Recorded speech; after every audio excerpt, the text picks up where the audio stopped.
Assalamualaikum warahmatullahi wabarakatuh. Perkenalkan, nama saya Muhammad Bagus. Saya dari kelompok 3 Sistem Informasi Manajemen, dan bersama anggota saya yaitu Kinta Dewani, Carmila, dan Novi. Di sini saya akan menjelaskan tentang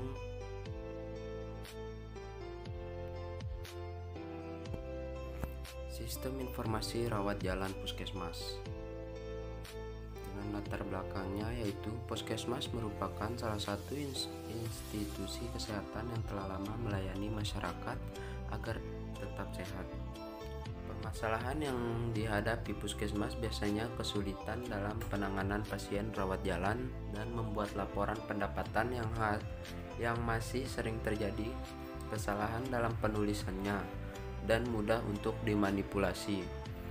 Human error yang terjadi juga dapat menghambat kinerja dan dapat menyebabkan kesalahan antara karyawan dengan pihak pemilik, sehingga dibutuhkan aplikasi yang dapat membantu dan menghasilkan laporan untuk pimpinan Puskesmas.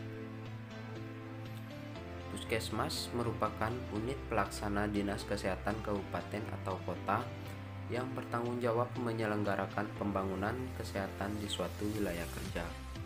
Rawat jalan secara sederhana adalah pelayanan kedokteran yang disediakan untuk pasien tidak dalam bentuk rawat inap.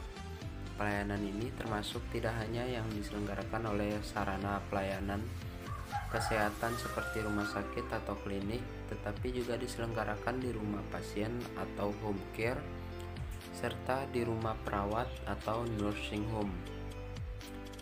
Sistem informasi adalah data suatu sistem di dalam suatu organisasi yang mempertemukan kebutuhan pengolahan transaksi harian, mendukung operasi, bersifat manajerial dan kegiatan strategi dari suatu organisasi, dan menyediakan pihak luar tertentu dengan laporan-laporan yang diperlukan. Analisa sistem. Dokumen flow pendaftaran pasien. Dimulai dari pasien mendaftar, bagian administrasi mengecek persyaratan pendaftaran dan memeriksa apakah pasien termasuk pasien baru atau lama. Jika pasien baru, maka pasien mengisi formulir pendaftaran dan menyerahkan kembali ke bagian front office untuk selanjutnya dibuatkan kartu pasien dan rekam medik. Jika pasien lama, maka bagian front office akan mencari rekam medik pasien. Setelah itu, rekam medik diserahkan ke petugas polis bagian front office. Ini adalah contoh strukturnya.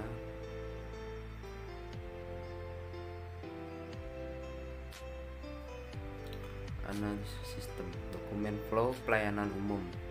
Dokumen flow pelayanan umum dimulai dari petugas poli memanggil nama dari kartu rekam medik. Data pasien akan dicocokkan disesuaikan dengan data rekam medik pasien. Lalu dokter akan memeriksa pasien dan akan menuliskan hasil pemeriksaan pada rekam medik pasien. Setelah itu rekam medik kembali diarsip oleh bagian front office.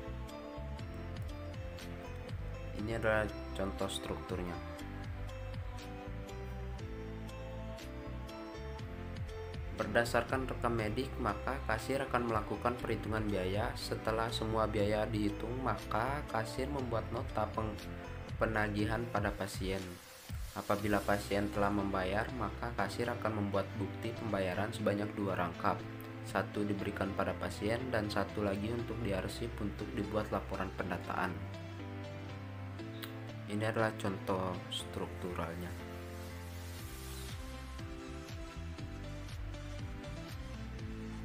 Desain sistem. Pada sistem flow pelayanan medis, dokter memeriksa pasien lalu membuat hasil pemeriksaan yang kemudian disimpan dalam database. Dari hasil pemeriksaan itu kemudian dilakukan perhitungan biaya lalu disimpan ke database. Pada sistem flow pembayaran, kasir mengambil data pembayaran pada database pembayaran, lalu membuat nota tagihan untuk diberikan kepada pasien. Bila pasien sudah melakukan pembayaran, kasir membuat bukti pembayaran dan melakukan update database. konteks diagram, menggambarkan asal data dan menunjukkan aliran data tersebut. Konteks diagram sistem informasi rawat jalan puskesmas terdiri dari 5 eksternal entity, yaitu pasien, dokter, bagian keuangan, kasir, dan petugas pendaftaran. Aliran data yang keluar dari masing-masing eksternal entity mempunyai arti bahwa data tersebut berasal dari eksternal entity tersebut.